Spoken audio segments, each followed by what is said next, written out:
sorry. There's this issue that that it's showing the name undefined. The reason for that is that the API returns values that we are not reading for. We are reading for first name and last name, camel cased. But the actual property on the API is given name and given name and family name, which is not what we're reading for. So I just changed up the client side to show to get the correct properties, and having done that, it should work with the new PR. I showed some pictures on my PR. So this is the current version. So I just fixed the resolving of the first and last name, and then the user ID. I changed the name of the user ID to context so that it's consistent between the edit box.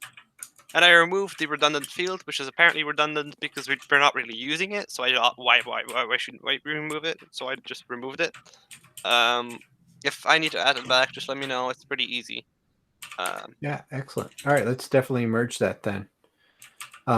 We changed it to given name and family name because that's what the app ID was using, and then we changed the backend API, and then we changed the middleware proxy, and then we also changed the provisioning app so that when we're dealing with the user's name, all of the apps are using the same terminology. That way, if I'm looking at someone's code, I actually know what it is now. And so thanks for making that change. That'll be awesome. Yeah, I implemented it. I pushed it in. I'm sorry, I don't really have any updates on the sensors page. I'm extremely sorry. I know I've been really slow lately. That's a good one. Should we? But Ryan, do you want to merge that PR, or do you want me to pull it? Yeah, I saw that Daniel requested a review from me that I didn't see, so I'm just leaving my review now and I can merge it in. Okay. I'm just opening up the project. If I could see my screen with this camera in the way. Shall we, Johnny? Shall we just pull back a second? If we just follow our normal agenda, we can talk about the deployments and the sensors, and then we'll get to the dashboard. And then we can talk about alerts. Where's the agenda? Sorry. Well, there isn't one. There isn't one. But I'm saying typically we do this. Otherwise we're going to go down. We just sort of get led down little paths if we don't keep some structure. Yeah, that makes sense. So yeah, just to kick it off, I think John and I have been putting in some hours on the deployment to Puerto Rico this week. So we have here sort of 40 sensors, and actually the orange one I think is a great color, so that might be the new color. Who knows? It was the only filament I had lying around.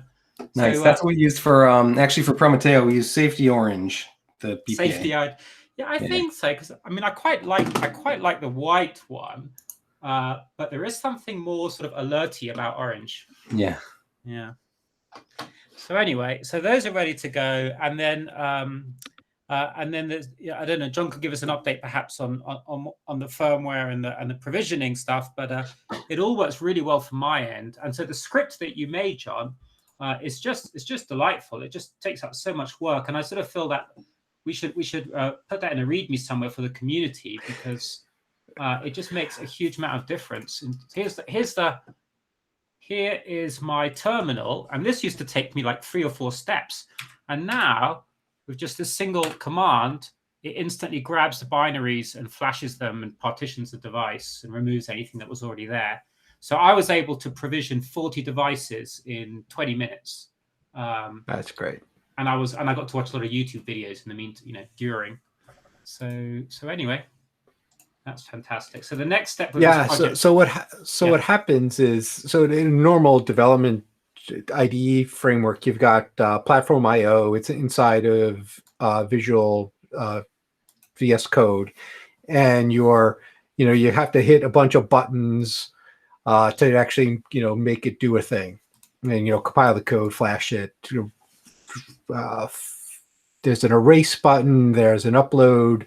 The the partitions. There's an upload the whole file system, and then flash.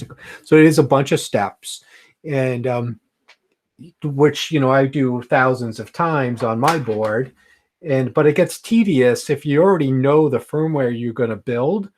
You don't need to do this 40 times, go all through all the clicks. And so I just looked at what platform IO is actually running under the covers, because at the end of the day, it's just CLI.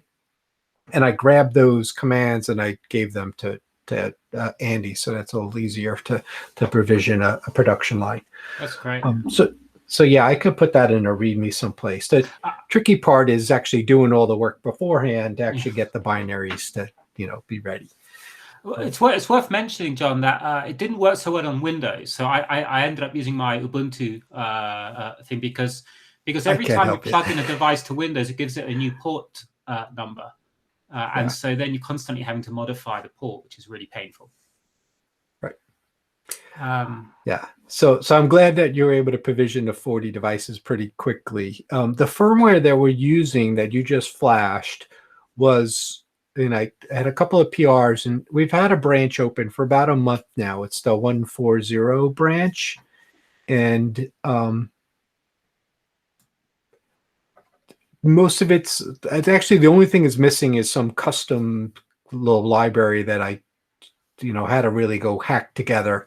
It's actually part of the Expressive ESP32, but the version that they deliver is busted, and it's fixed upstream, but you just can't grab the upstream version and drop it in because it breaks other things. So I had to cherry pick parts of the patches. So that was the only custom thing. So anyone who drives by and says, "Oh, let me compile the firmware," I'm hoping that it gets fixed in Platform IO eventually, Expressive eventually. So I burned the binaries for Andy. That was the only reason I did it. And would these binaries, John, become a release that we put on GitHub? Yeah. So I one of the commits was to actually put it on GitHub, but that didn't work for some whatever.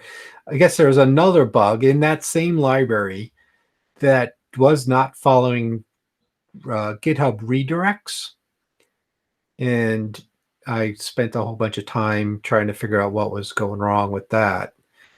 So right now, it's still pointing at the old Cloud Foundry app, and what we should do is put that into Adrian and I had talked about building a download at OpenEEW.com.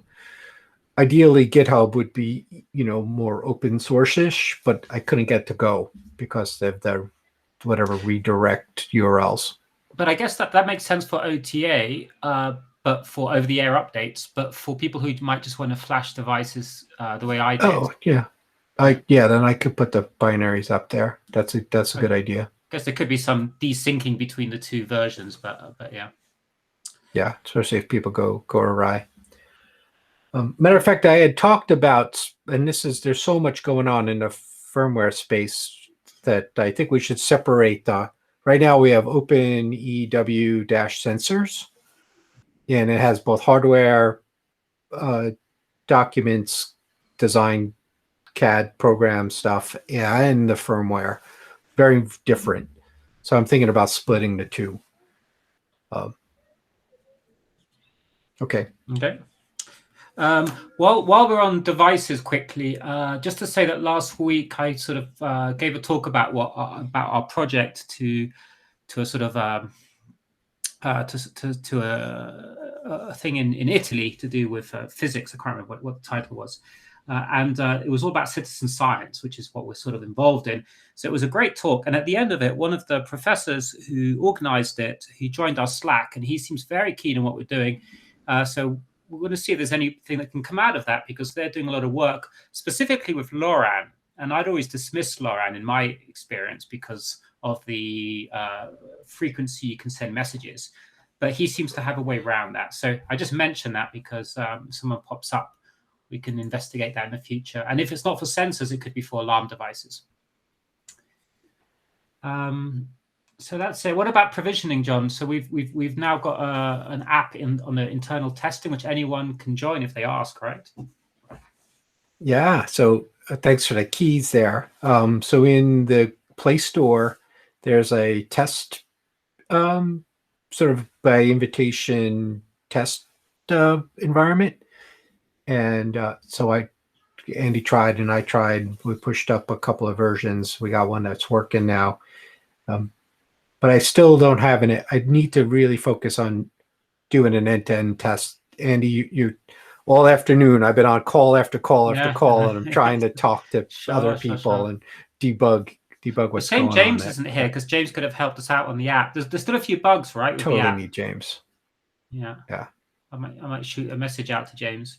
But there's a few little bugs that we need to iron out before I think it's fully okay. Because the idea now is that I think now these things are flashed. If I can prove that it's all fine, which I think I should do over the next 2 days, then they're going to be FedExed out to Puerto Rico, and then next week they're going to start being distributed to Walmart stores, businesses. So there's going to be at least 40 places that are going to have sensors. So our little sort of abstract project is suddenly going to become quite real next week, and at that point we're going to have real data, and we're going to have to start worrying about these things. But that's just a heads up, guys. I have more children to babysit. Wonderful. So that's that. That's exciting. Yeah, I'm excited. We made a lot of progress. I'm very excited. So what next? Dashboard? Detection? Yeah, the one. Russell, I was looking through the new repository up there is the stuff that you've been working on, right? Yeah, that's right. So yeah, I can just do a quick update on that detection or / seismology algorithms that I uploaded on I created a new repository on the OpenEEW GitHub, and it contains the detection and the algorithms that are like down the road from detection. So it's earthquake association that kind of associates all the detections together, and then estimation of location and magnitude of earthquakes.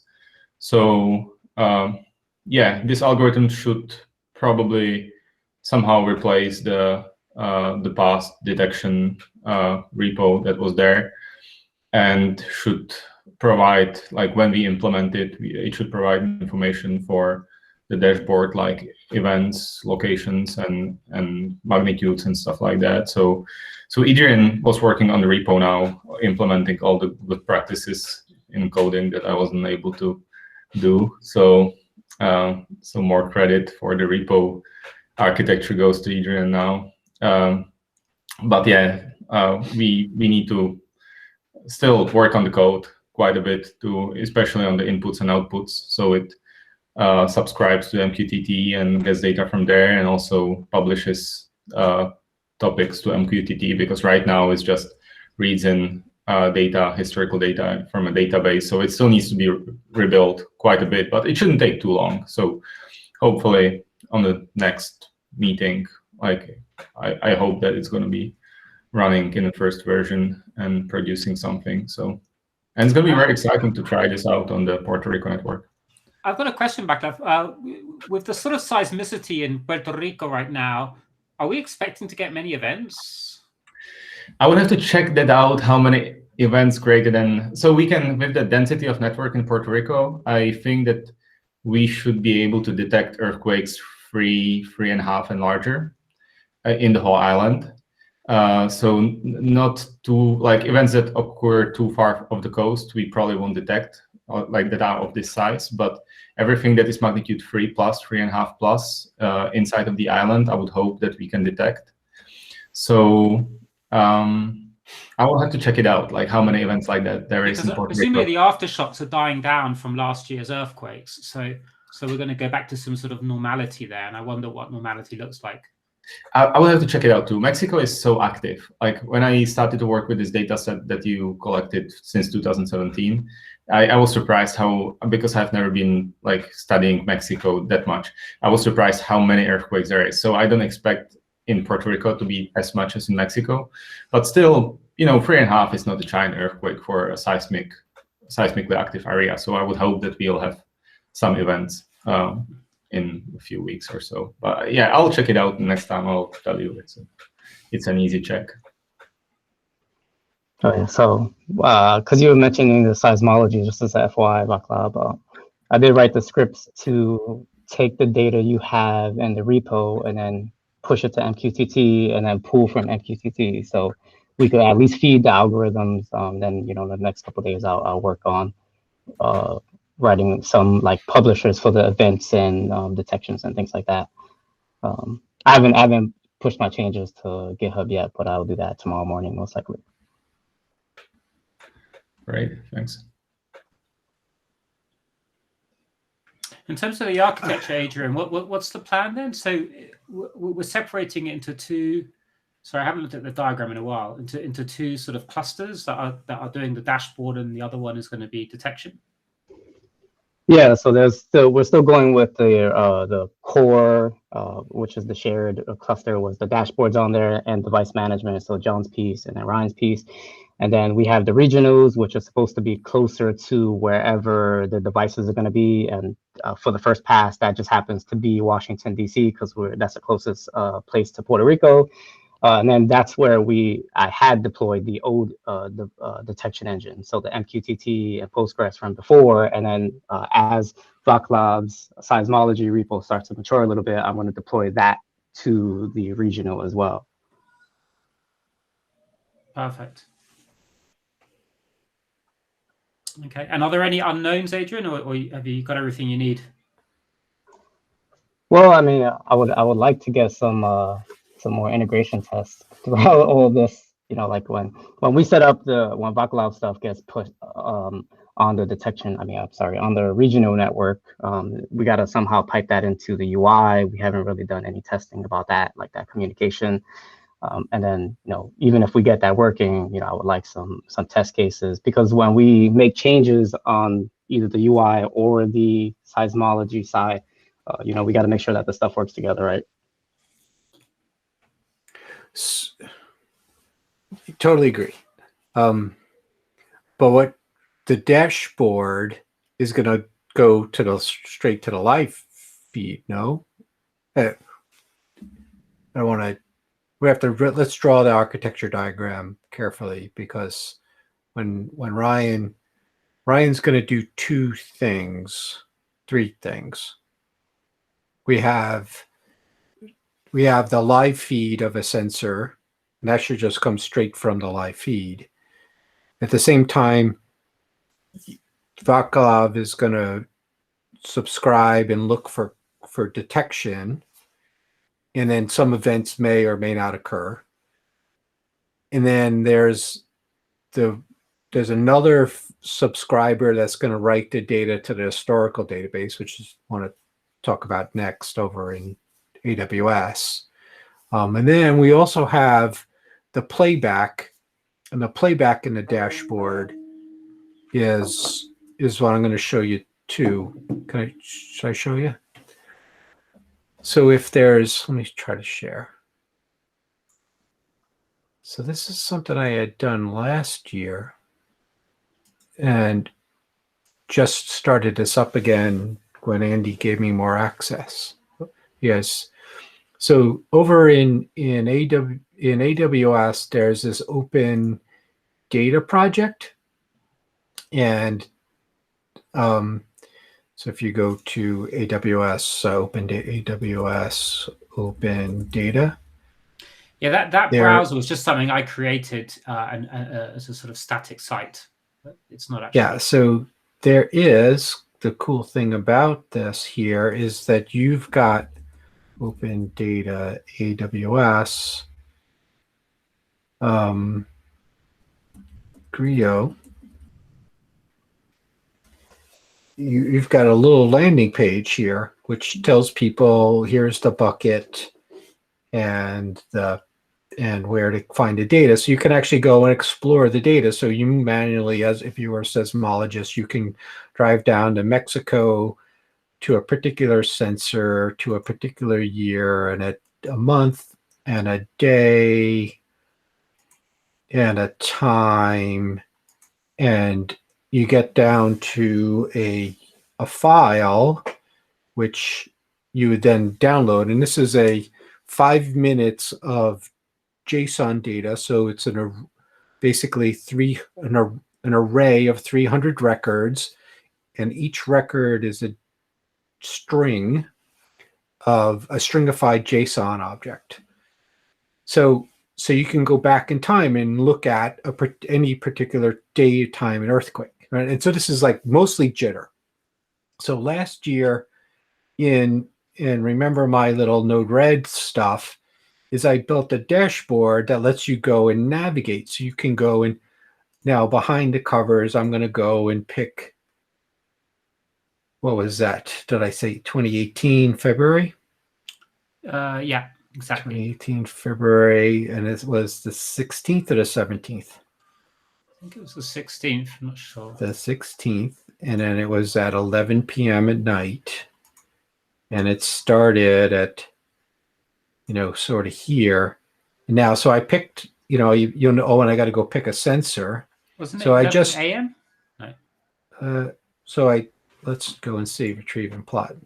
So now I just reached out to that sort of whatever, this is Node-RED flow, and sure enough, there's nothing going on, and then suddenly something starts to happen, right? So now this is an earthquake.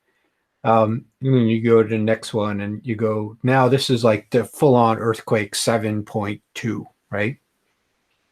And so that was just me reading the buckets out of here. Just so I went and grabbed, that file, and I parsed, took it apart, parsed it, and played it back in a chart.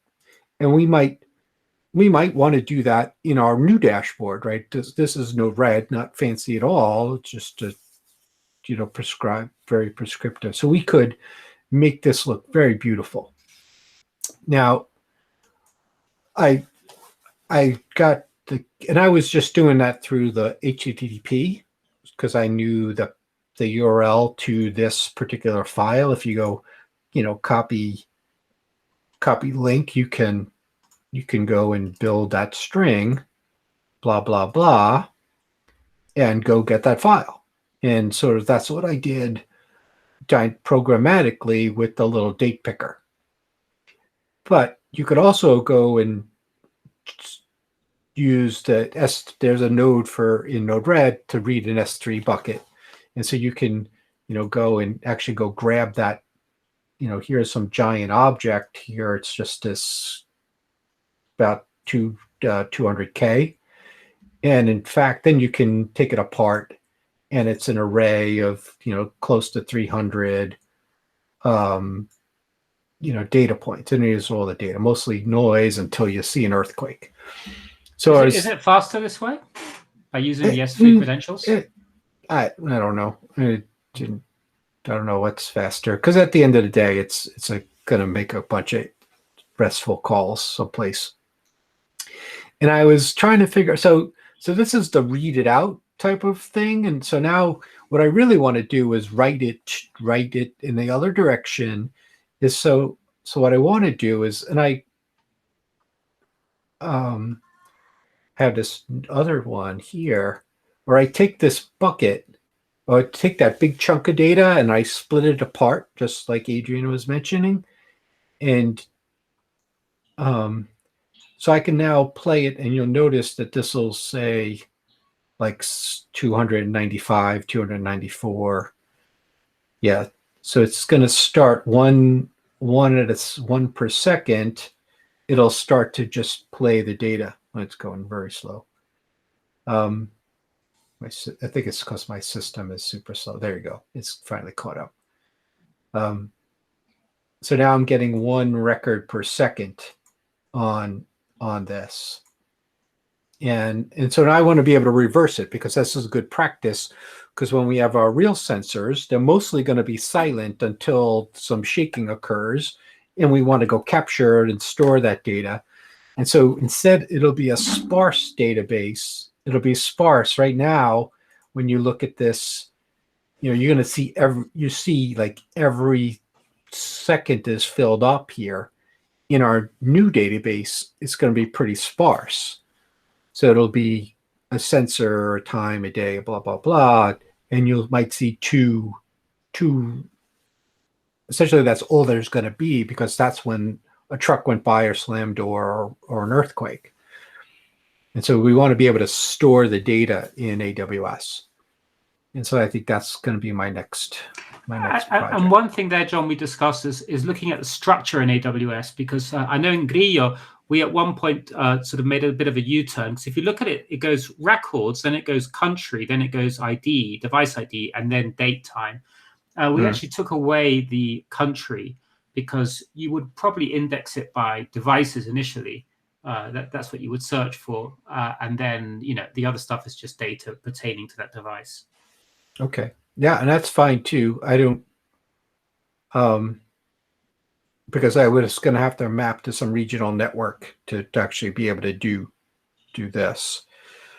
But if it's just an ID, then I don't have to do any mapping to a regional network. I'll just, based on whatever the MAC address of this device, I'll start to write the data. Okay. And then, so the choices are for Ryan is, you could do just like I did here. We could have a date picker, or maybe not so much a date picker. I think we were going to have a drop down of recent earthquakes or something like that, where you could go selectively say, show me, the algorithm said that this was an earthquake. And we just record that set of events in whatever the table was going to be. And then you can go and pull out of the database or out of AWS and then render this pretty chart. Yeah, and that'll be good for the events page, or that's how we'll get at that data. But at some point, we also talked about, and this probably isn't for the first release, but afterwards, possibly making an entire page where you can a user interface for downloading the data, similar to how I think we went through about other sites that do something similar, and they all kind of have means to easily grab whatever data from whatever range you want. So potentially we could just, the URLs that you were generating there to get specifically at whatever S3 data that you need, we could just generate those URLs on the back end based on some user interface and create a whole sort of means of downloading OpenEEW data. Mm-hmm. That's cool, because Ryan, the last time we talked about downloading a few months ago, we were worried about the quantity of data, but now that we have this STA filter on the devices, we're not going to see as much. Okay, yeah, because I was going to say that's I don't know what the that S3 bucket's going to, if it's basically taking in data every 5 minutes, that's going to fill up pretty quickly. I don't know if there's a limit on it or whatnot, but no, it's actually there's no limit on that as far as I know, which is why I think it's a good resource for our community to use. And we're free to, if you guys have any creative ideas, we're sort of free to structure it as well. We have to sort of get approvals if we do anything too crazy, but it's a resource we should use. Yeah, there's other, AWS also has a few different means of running queries on S3 buckets. They have Athena, which is a service for specifically doing that. So there might be some creative ways to run the queries faster or something like that if we have that at our disposal. Yeah, so they had mentioned that we could, in the account they gave, they created an account for this, which we have access to, and I could give you access to as well. And in there, they actually mentioned if we wanted to use Athena, I think would be okay to add that as a service with no cost. Yeah, that I think would speed up and facilitate queries to the S3 bucket. If we end up doing that page, I pictured maybe on a version 2.0, kind of having a whole page on the dashboard designated, devoted to being able to download data. Mm-hmm. Oh, can I chime in real quick? Can you guys give a link to the AWS data dump you guys are linking, showing? Yeah. I got it. Let's see. Where's the chat? So weird in this thing. How do I chat? Top right. Well, you see, you haven't seen the insult yet. Okay, good. It's the little speech bubble on the top right. So with this new account upgrade, we now have a raised hand feature as well. I don't know what that does. Raises it. Yeah, they're trying to. Yeah, right. That tie is such a red herring. That's amazing. It's St. Patrick's Day though, so I like that. I usually would be marching. It's just such a sucky thing that this pandemic is wrecking my St. Patrick's Day. Where would you march in New Jersey, or are you going to New York? Yeah. Well, I've been to New York many times. My dad used to march and my brother-in-law and father-in-law were all firemen and police officers, so we used to go and celebrate after see them march. But that mostly there's a parade down at Bergenfield, so we can march there. There's one in Pearl River too. If anyone wants to see a good St. Patrick's Day parade, used to be in Pearl River. My uncle used to work for the New York Fire Department also, so maybe maybe your family knows my family.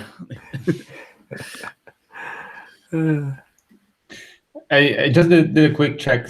Sorry for diverting away from St. Patrick's Day, but the number of earthquakes in Puerto Rico, there were 350 earthquakes greater than magnitude 3.5 in the past year, but it's all of it is that aftershock sequence after the large earthquake a year ago. So a part of that, there wasn't as much in the island. Okay, back to St. Patrick's Day. Sorry. So it wasn't much. Sorry. So that was last year, did you say? Yeah, last year. So it was so potent, but it was because of that aftershock sequence. Sure. After that, magnitude 6 or whatever it was. And so, and before that?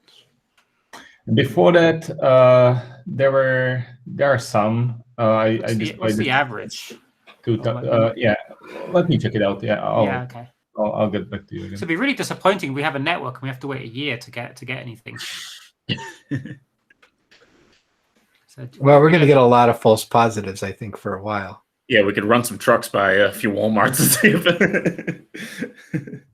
it generates anything. It's not going to be as potent as in Mexico. Like the south coast of Mexico is so like there's so many earthquakes out there, large earthquakes. So this is going to be less. We should not be as excited.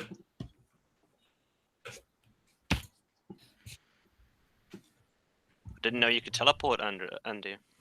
I just discovered this. I'm sorry. That's why. This is a much nicer room than the one I've got. I'm just delighted by that, really. I don't know what's real or what's not real now. Is the office where you have the logo up in the back? This is definitely not. Yeah, this is definitely not. Actually, this is real. Actually in that's real. All right. Yeah. Spaceship close to the moon, and the background you're seeing right now is actually fake.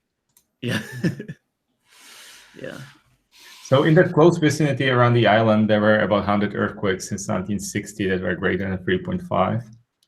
So it gives us an average of like 2 per year. Okay. But there are also maybe some large earthquakes that are farther away from the coast that we will detect, and those are going to be even more interesting for us. So yeah, I mean, this was the problem with Shake Alert. So Shake Alert, 50. The Shake Alert is, for those who didn't know, is the US. The west coast of the US EEW, which every year they go to Congress and get $20 million for it.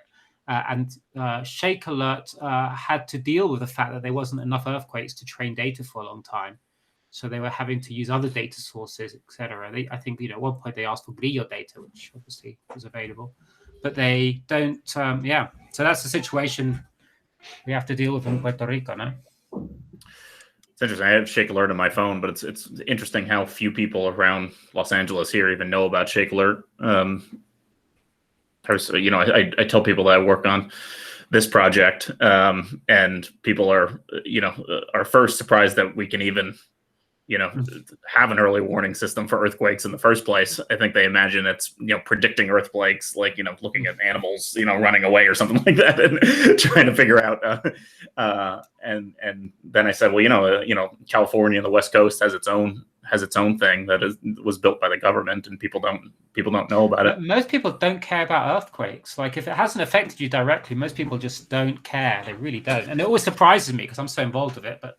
People don't care. I find that when an earthquake hits Los Angeles, everyone's very interested in it for 2 or 3 days after, and we get Lucy Jones, I believe, from Caltech, is on like NPR, talking for 2 or 3 days. People are very into it, and then it talks about earthquakes, and then it just sort of fades from memory until all of a sudden one really big one hits California, and then it causes, You need a lot of fatalities for people to change the way they do things, it would seem. And the I was going to mention, I know this is an entire a whole other thing, obviously, to start negotiations up. But I do have some connections at the university, or the UC system here in California. And do we have any interest in contacting universities in California for this reason? I always sort of assume that California had Shake Alert. So yeah, no, that's great. That's great. Well, you know what? We should, next time we get Diego on the call, we should bring him in. So Diego, who's always teaching, and this week is on vacation, he's involved with this. There's a couple of universities on the West Coast that have combined to manage Shake Alert. I know Berkeley's part of it, Stanford. Then there's one in Washington State as well, and Oregon, I think that's that. And so there's a few of them, and then they also have some public institutions that deal with it, like the California Office of Emergency or something it's called, which I had to deal with once. And Grillo, weirdly enough, is sort of part of the consortium of Shake Alert, because we were going to provide alarms to them at one point, which we never did. It wasn't really worth our time in the end. It was too much work. But yeah, it's a complicated political organogram,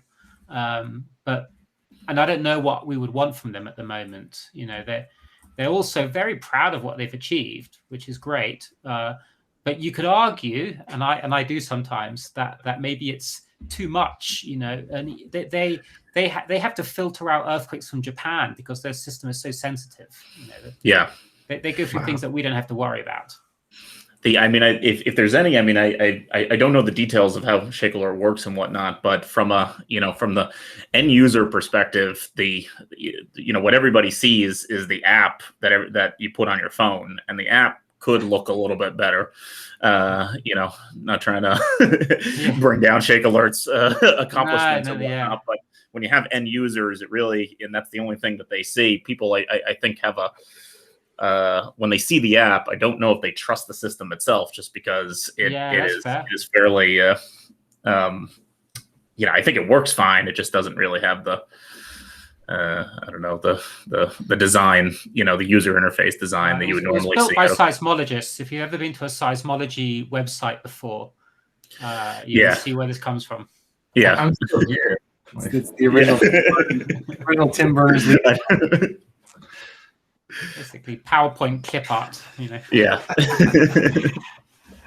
They need a designer. Yeah.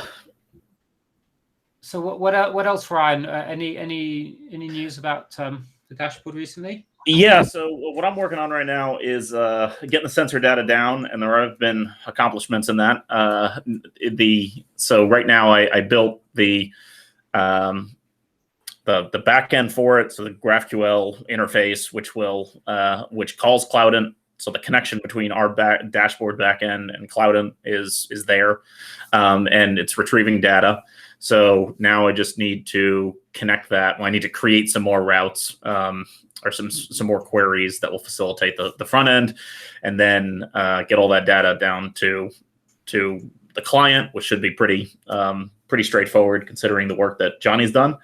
I was going to ask John, so you may have already said this before, we may have talked about it before, but I was just looking at the data that I'm getting back from Cloudant, and it looks like that the longitude and latitude are only on 2 records. But that's the way it's supposed to be, right? Because those are the newer ones, and then the older entries in there are from before we refactored the database connection.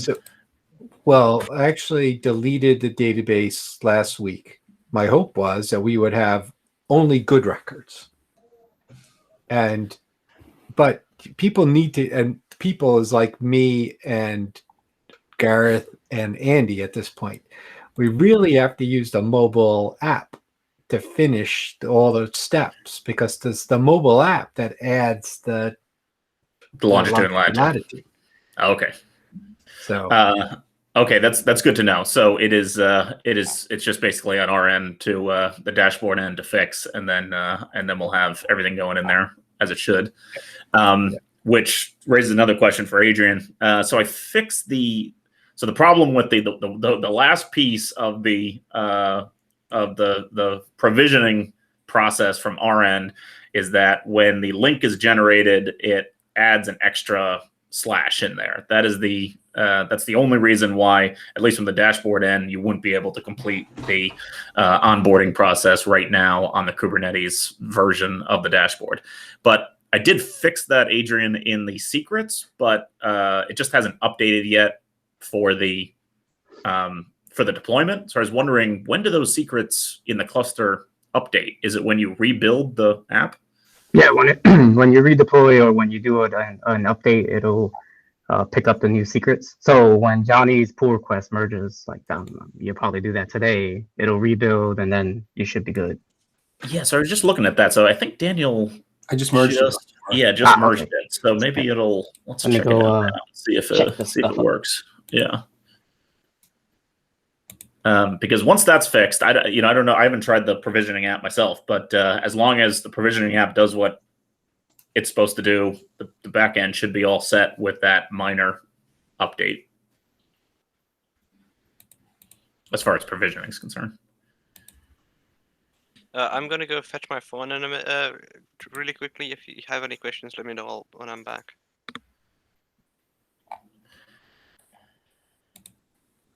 But yeah, here, let me delete my. Just while we have Daniel here. Daniel, sorry, not Daniel Crook, Daniel Istrate. You had mentioned that you might look at the docs. Have you had a chance to do that? Not yet, no. Okay. Yeah, it's not a huge priority, but we are all aware that it's lagging a bit. Yeah, I would like first to get more information, get my hands on it, and afterwards come up with a version that actually people would see it and approve it. Sure, I'll be happy to work with you on that as well, Daniel.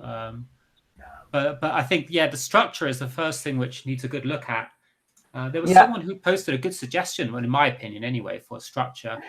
Yeah, you're right. Comments on that. Yeah. That's a good structure, yeah.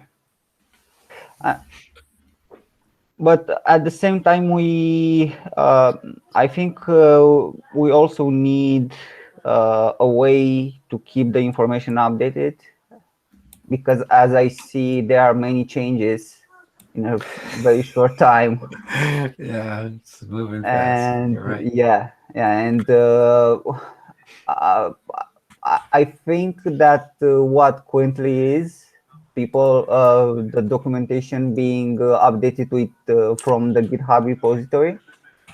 I think that is a good option, right? Because I see everybody working on the GitHub, right, and doing changes in there.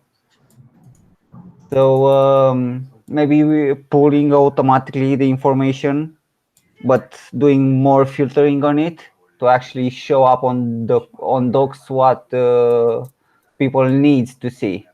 I think that would be a good way. Yeah. So if I'm looking now, that makes a lot of sense. I'm looking now at what Grez Gorgs, I'm going to mispronounce that, suggested, and it sounded great because it was like a landing page. Like his suggestions here sound less about how to do the nuts and bolts and more about what is the project about and a real introduction to it. And so, goal, overview, current state, blog posts, roadmaps, community information. That's great. We could have videos of our meetings, etc. So I thought that made a lot of sense to me. But yeah, being able to pull information and distill it from GitHub would be great. That's possible. Yeah. No, the structures that you proposed, I think it's a good one, yes. But we do need to keep up with the changes that are done. Yeah. So, for example, roadmap was suggested, and that would require constant changes. Yes. Okay, so on the dashboard, so I just tested out. So it looks like, yeah, with that new deployment, it did fix the / issue. So we should have a end-to-end. I just used the link and finalized my account, and I was able to log in after I verified my email. So all that should work as long as the app delivers you to the right place. Oh, that's great. So what maybe we should do, Andy, is test the app again. I've got it right here. So the URL doesn't change, right? Yeah, so we'll just run it through the process again. Okay, I'm going to do it right now as we speak. You have to have a board that's not been provisioned yet. Yeah, a second ago I just did that in front of you on the screen. Oh, that's true. Yeah. So, well, this does present an issue that I've been thinking about, though, because Andy, if you're about to use a email address that's already in the system, but that you were not able to complete earlier. No login feature or anything. So what happens if you are in Walmart and you're going from store to store? How would that work? So it should, and John, correct me if I'm wrong, but it should. So once you finalize your account, if you add a new sensor on the same email address, it'll just add it to the account. That works fine. But the problem is if you mess up the first one, if you mess up the first account, if you don't finalize the account, that link is only generated right now one time. So we would have to build something into the provisioning to allow people to, if they don't complete their process on the first run, to somehow get another link that will be able to allow them to finalize the account. Because right now, the only way to do it is just to delete your account in App ID and then try the whole process over again. Which I have App ID up here if you want me to delete one of the accounts. But I just saw it come through, Andy. Yeah, yes, I'm having this. I was going to share my screen. It's really annoying because it's a bit annoying because I just get a grey screen on my. Once I log in, it just goes straight to a grey screen on the sensor, and yet it has provisioned my device because it's starting to blink every second now. Yeah, I see that sort of device. Matter of fact, you shook it, so it thinks it's an earthquake. So at what point do you get the gray screen on the app? Is it on the app or on the dashboard? Yeah, it's on the app. So what happens is I sort of posted, I don't know if it was just to John or to everybody. I'm going to post it here. But what happens is I think it was just to John. What happens is, here we go. I'm going to copy it. Sorry, download. What does it look like? I'm going to put it in the apps folder so you can all see. Yeah, here we go. So this is what happens. So what happens is I'm in the login screen. I type in my first, second name and my Gmail. I press OK. The device starts working. It comes alive, but my phone just goes to that, and there's nothing I can do. Do you see that? Type in you see your SSID and then your SSID password. Yeah, exactly. And obviously that works because the device was brand new, so it didn't have any Wi-Fi. Now it's connected. Okay. Yeah. So what I see more than that, though. I mean, is it that I'm reusing my email? Well, whatever you do, users are going to do. Let's try to get it right here. Yeah, there does, to really make it foolproof, because we're not really set up, even from the dashboard perspective, to not have the initial onboarding process. If it doesn't go smoothly, meaning you have to come back to that process for whatever reason later on, it's not really set up to be able to handle that. But we do need to have it set up to handle that, because things are going to happen in between. Is it linked to App ID right now? So these details are going to App ID. Yeah, we could go into App ID and delete. That would be the way to fix it. It'd be interesting to know. Yeah, what I would imagine is happening is it is getting a true. So there's a verification endpoint on the dashboard, and it basically checks if you already have an account or not in App ID. And what probably is happening is it's hitting that verification. It's saying you do already have an account, but then something about how the app is receiving that information is breaking it. Because I wonder if we delete your account and retry it to see if it'll work cleanly. Yeah, it's very likely. I've used all sorts of different passwords when testing this. And but what, out of curiosity, what passwords are you using in the app at this point? Because the only password should be what you set up on the dashboard at the end. what password am I using in the app? I don't think I've set one up on the dashboard. Does the app still have the password field in it? Yeah. No. No, there's no password field in the app. When did James take that out in the last Yeah, PR? that's gone. So I wonder if maybe, is it possible you're using an older version, Andy?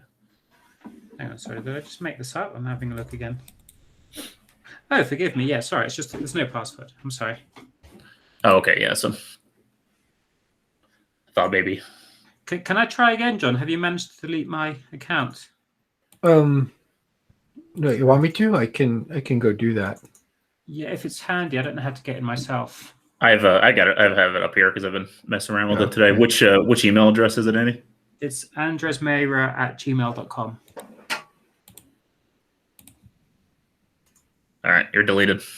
Okay, I'm out. So now I'm gonna press next and see what happens. I've got a brand new device here. So it's working. Okay. Yeah, so the password comes up for my Wi-Fi. Okay. Oh, interesting. I can't actually. Oh, yes, again, sorry. Connect to Wi-Fi.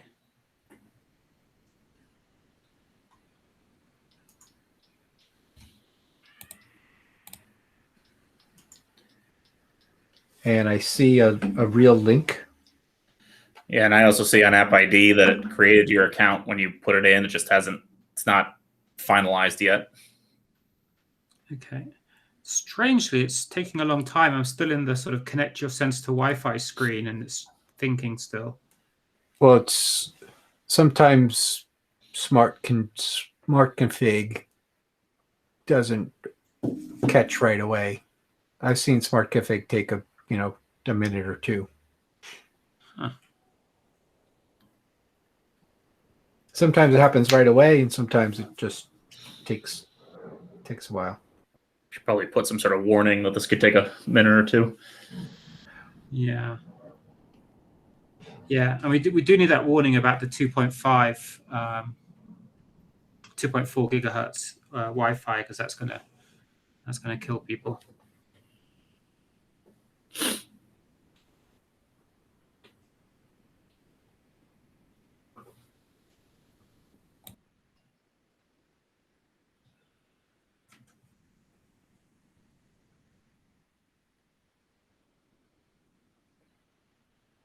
What happens if you type in the wrong Wi-Fi password?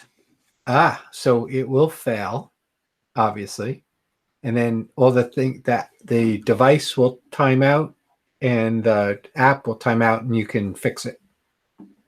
Oh, hang on. So my device has now done something. It's gone to a solid, it's a breathing cyan again. So it's connected, but my screen has gone gray. I don't know why. Why does it go gray for you? All right, I just reset mine. Let's do mine. So I'm going to plug mine in.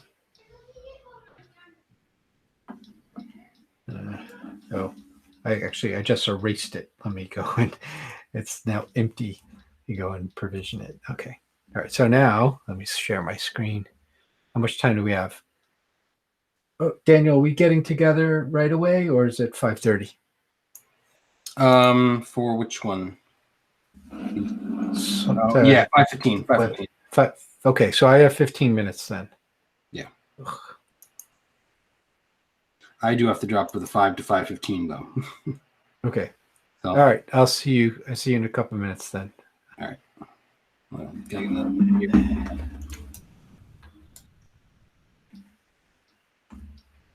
I've whacked my board. Try to whack my board, and now it's okay. It's going now. I'm trying to share my screen, right?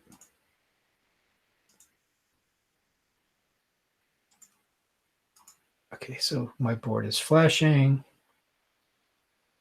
All right, so now we want to watch this, and we also want to watch, so we'll just pull this up here. We want to watch, oh crap, wrong one. Come on, not the one. That's the one. Okay. All right, so now let's go find this app.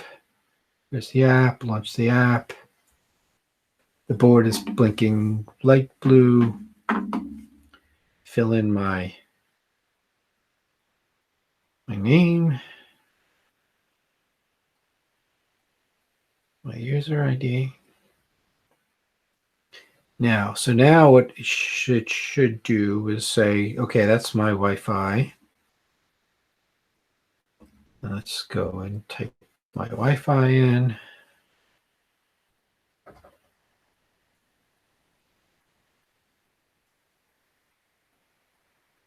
Damn hard, fat finger it all the time.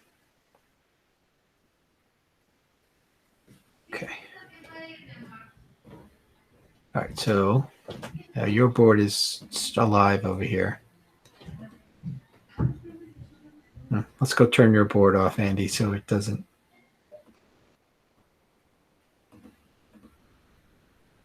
Just stop your board from sending data.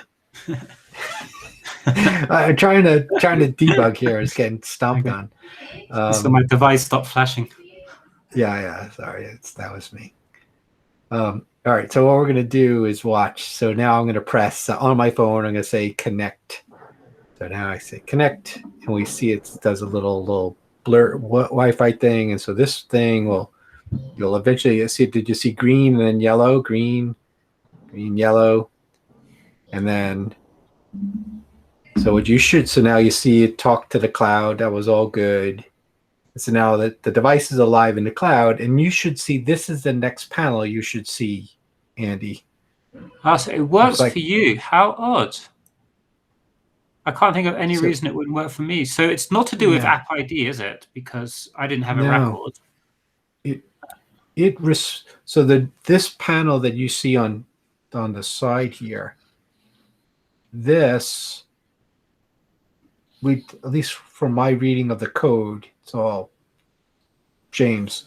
It will show you this once it gets a response from the board.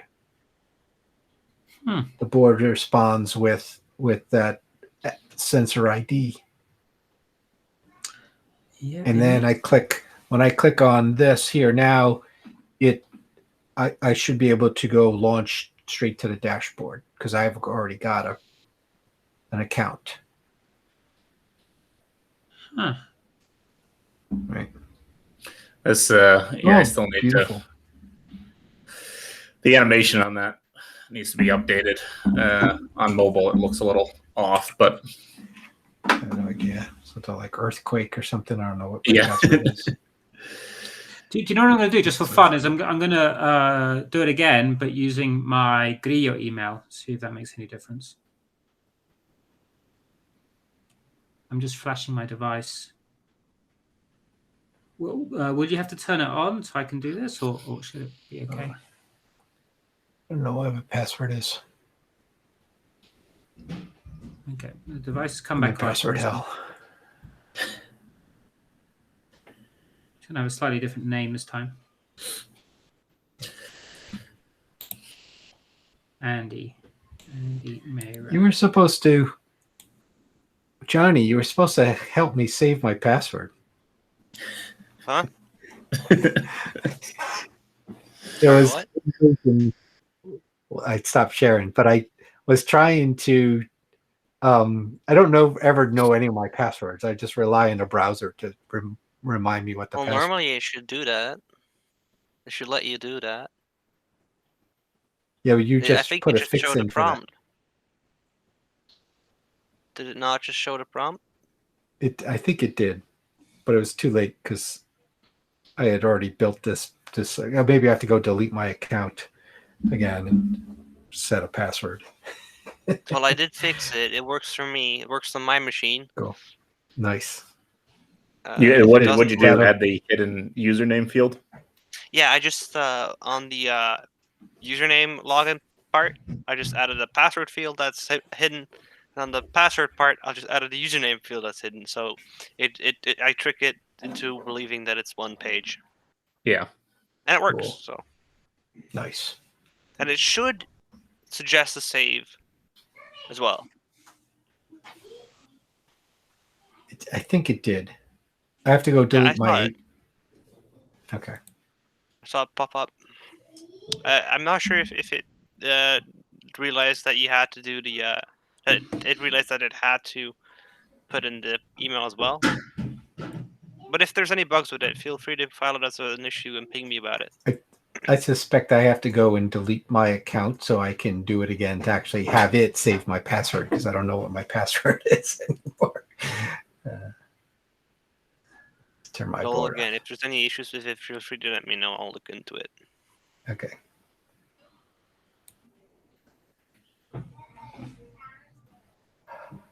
Sorry I've been so quiet. It's just that I don't really have much to say.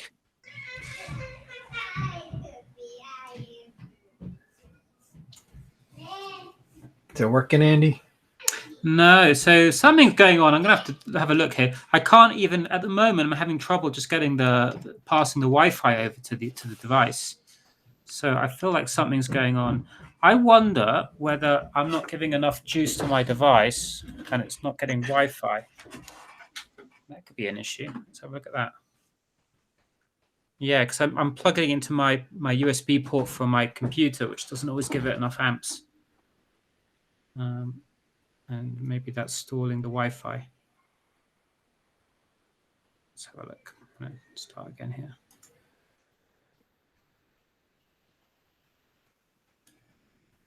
Yeah, that's the practical things that people are going to plug it into a little tiny power source. Yeah, exactly. The sensors I've sent over, I'm sort of talking to the Puerto Rico Science Trust. They're going to be buying the adapters in Puerto Rico. So yeah, I told them it has to be 1 amp or more. But you don't always know when they come from China. Okay, I saw your board turn on. It's not at the moment, actually. Well, actually, I'm sorry. I saw you filled in the app. Yeah, I just did. That's right. So now I'm trying again. Passwords, Wi-Fi. Oh, yeah, there we go. Oh, it worked. Wonderful. And I got the screen. So finish the button. Press that button. Add my sensor. I suspect what was going on there was that my device was a bit underpowered, and it was having to talk back to the app with the ID or whatever it was. So the app, in some occasions, was able to send the Wi-Fi to the device, but the device then had to send something back to the thing, right? The device ID, whatever was happening. I thought it was a power issue because that worked really well. Yeah. All right. So what it should do. So on the next, I think I refresh this page once a minute. My new ID starts with 8 and ends with 8. So it's the second one in your list. Yeah. So it's the second one. So what we should happen, it's not real time. This is not a real time dashboard. It's once a minute. It resets the page. So it should go green, and we should see longitude, latitude, and your location. Excellent. All right, that's great. That's great. Sorry, everybody, for wasting your time with my. Oh, did you see it? There, it did it. Oh, great. Oh, but it didn't go green yet. Well, it filled in that piece, but then how come your board's not on? You turned it off. Oh, well, it should still. The monitor is separate. Oh, so the blue light is just constant at the moment. Oh, now it's moved. Blue light. I mean, sorry, the oh yeah, the cyan. Yeah, so cyan means it's connected. Cyan. Oh yeah, because it's not every second anymore. That's right. Right. Anyway, what's it doesn't appear as on to you? No, it doesn't appear as it's on.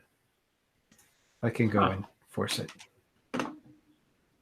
Oh yeah, so now I have on my GraphQL here, I have 3 sensors with latitude, longitude, and latitude. So yeah, let's see if that is connected to the app ID. But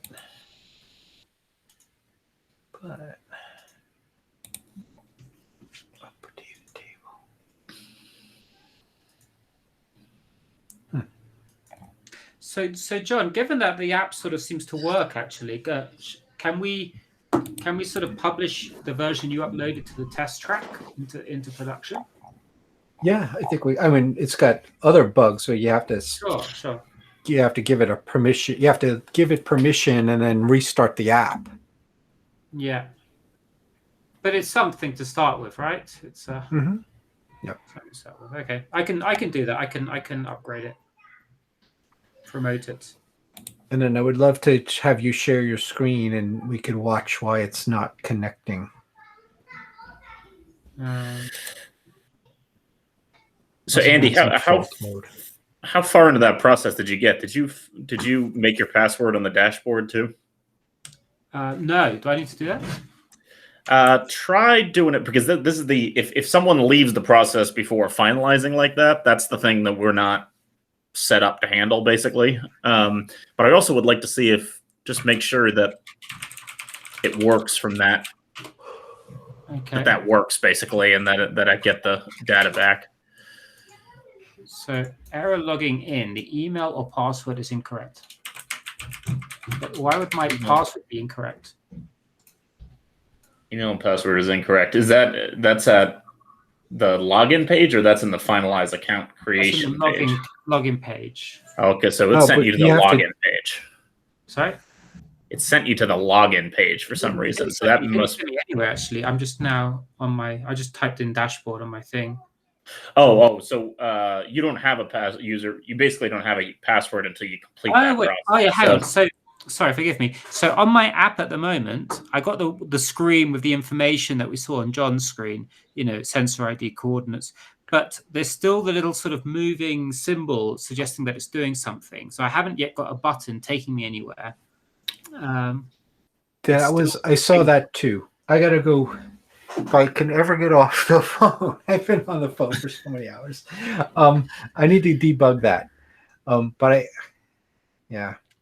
I saw that too, Andy. Not as fancy as oh, hang on, you can't see because of my fancy video thing here. Hang on, video. I saw it. It just kind of. You have one of those Harry Potter invisibility cloaks. Yeah. It just. I saw that too. There's something else that's not finishing. If you guys need more testers for the app, just let me know. I have an Android phone, so that should work. Cool. Oh yeah, definitely. Thank you. Although you don't have a device, so that could be a. Yeah, I don't have a device. Yeah, and I've been threatening for a little while, trying to learn some Flutter and be able to be another resource on that project. But I've been doing stuff on the dashboard. But it really, I mean, if these sensors are going out next week, this is a process that we definitely want to have as much coverage as possible. The good news, Ryan, is that everyone appreciates it's a bit of a prototype, and these are not customers that have paid any money, for example. Yeah. So they're all okay, and the people installing them are going to be technicians who probably are used to all sorts of dodgy stuff. Yeah, that's good. But it just means that we're going to have to field more questions, I suspect. Yeah, which that's not a problem. I mean, we'll start to learn what what the problems are of people, when people try and use it. So how do you? So if in the Play Store, I have an Android phone too. In the Play Store, how do you? So what we need to do. So actually, what happened is we created an internal test track, which means that we have to put people's emails. So which email can I add for you? If anybody here wants to be part of the test track, if I could just get your emails, I'm going to add you to the test group. I'll DM it to you on Slack. Yeah, I'll do the same. Please do. I've got to open it here, so you send it to me now. And then what happens? Hey guys, I have to run and talk to Daniel on another topic. All right, see you guys. Yeah, see you, John. Okay, yeah. Send me the Oh, here we go. So I've got Johnny's. Okay, so I'm adding you to the tester group, and I've got Ryan. Okay. But yeah, sorry guys that I've been so inactive, really. I've just got a lot of projects going on, which I've been a bit abandoning a little bit, which I can't really abandon. Like I have projects I'm helping with a couple of friends, so I have to work on that as well. It's not a problem. We understand real life, Johnny.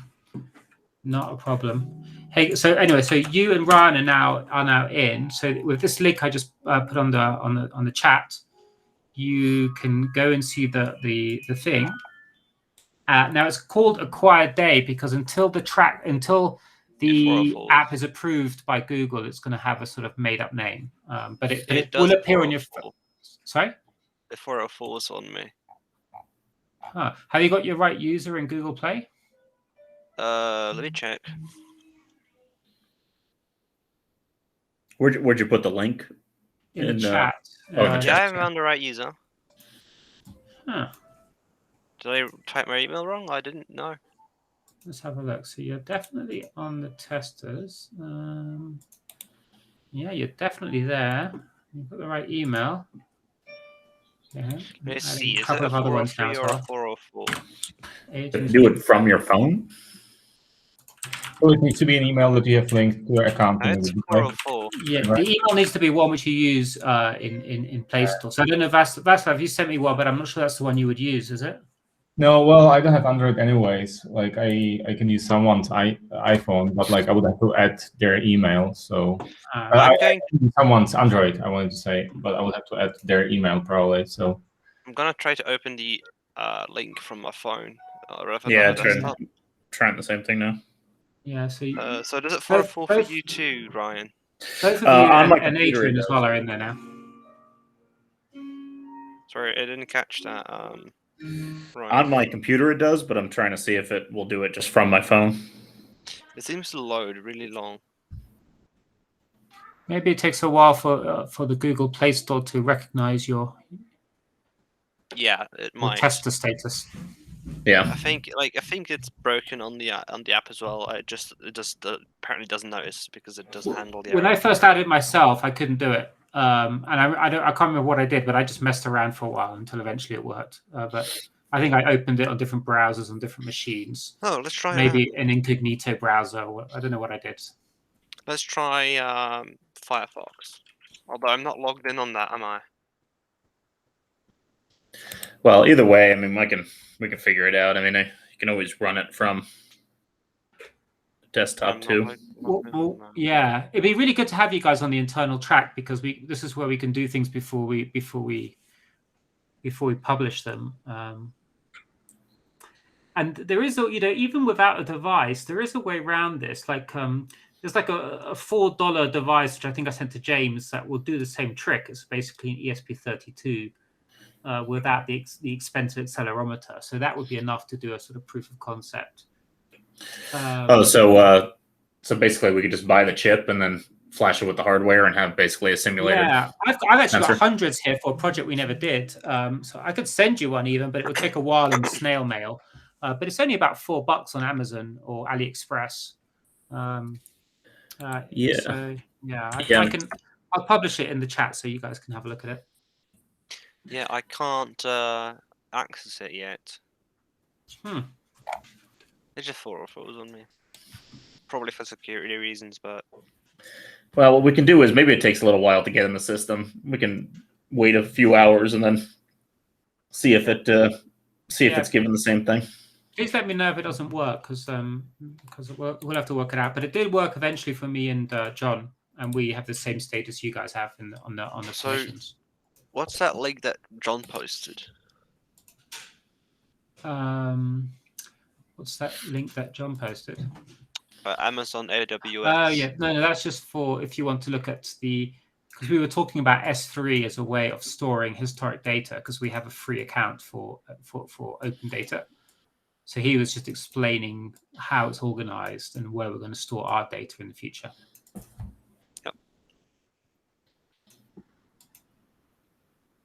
Well, we can leave it there, guys. But if you want to write to me if you can't get in, please do, and I'll try and figure out what's going on. I can also add you. You know, another thing I could do is I could add. If it doesn't work after, why don't we give it like half an hour? If it hasn't worked, I can add you guys as developers to the account for this project, so you can also see the releases and everything there. Yeah, I mean that's the thing. I started to learn a little bit of Flutter and would like to, because there's some integrations with the dashboard and the provisioning app that it'd probably be better or faster just to do myself if I learn Dart and Flutter. Because there's, for example, if you don't finalize your account, we have to set up something for that, and just being able to, I know how the dashboard works, so just being able to do it in Flutter would definitely be a help. So yeah, I plan on contributing to the app some way. Great, whatever's possible. From my perspective, I feel like the app starts and then stops being useful once you provisioned. It's not something that would need as much care as, say, the dashboard does. Yeah, definitely. It's definitely an important step. Yeah, I'd like to get it to a place where it just sort of works, right? And we don't have to touch it after that. But there's a lot of different. I mean, it's relying on a lot of different. There's a lot of moving parts in it that we need to figure out what roadblocks people run into when they start using it. Got it. Okay. Anything else from anyone here before we close? No, that's it. That's it for me. Okay. I want to say hi to Brandy who joined us earlier. Didn't say hi before. Hi. Hi, thank you. Yeah, I'm sure you were wondering who that was who silently crashed your town hall, but I recently joined the Call for Code team, so I'm working with Adrian and also with Daniel. Great. And so, yeah, thanks for letting me join the call. I'm learning and listening and meeting a lot of new people. So this was really good to help me understand OpenEEW a lot better. And I have an iPhone, so I don't think I'd be an ideal tester for the app on Android. But yeah. Well, actually, now that you said it, Ryan, do you have a Mac or do you have a PC? I have both. I have a Mac right next to me here, and then a PC is normally what I work on. I don't have a Mac, and so with the same Flutter thing, we should be able to publish an app on a Mac. So I've worked out now how to get Flutter just to compile and publish to the Play Store, and I've done it in the past for Mac, but I haven't got a Mac now. Would you be able to help with that if you got Flutter installed on a Mac? Yeah, definitely. I have Flutter installed on my PC here, so I could just compile it that way. I just haven't really done it yet. But I can do it also on a Mac too. I just have to figure I'm not used to Mac as much. Okay. It seems a bit unfair. Like from a Mac, you can publish to both Android and iOS because you can install Android Studio on a Mac. Oh, right. On a PC, you can't install Xcode. So which means it's so annoying, isn't it? Yeah. Yeah, I feel exactly the same way. Yeah, I have a Mac, so I can try that as well. Okay, thanks. There's quite a lot of steps, though. If you're sure about this. Quite a lot of steps. I appreciate that warning. I mean, maybe not as many. Maybe I'm just no good at it, but it did put me off a little bit. And if all else fails, I'll get with Adrian. And we can partner up. Okay. And Ryan, if you do get to the stage where you have it on your Mac, and it's not a priority, you've got so much on your plate, but if you did get to that stage, let me know, because I then can share the key which I've generated to sign to the App Store, and I can also put you on we have an iOS account which we can host it with, because we pay the $100 whatever it is a year. Yeah. I will. I'll let you know. Okay. Cool. Okay, thanks, Brandy, for joining then. Of course. Thanks. One note, Brandy. If you'd like to catch up on the previous meetings, they're online on my YouTube channel. If you're on the Slack channel, yep, there is TownHall's recordings channel. TownHall recordings channel. If you look in there, you'll see the previous recordings of the TownHall meetings. Okay. Awesome. Download recordings. All right, got it.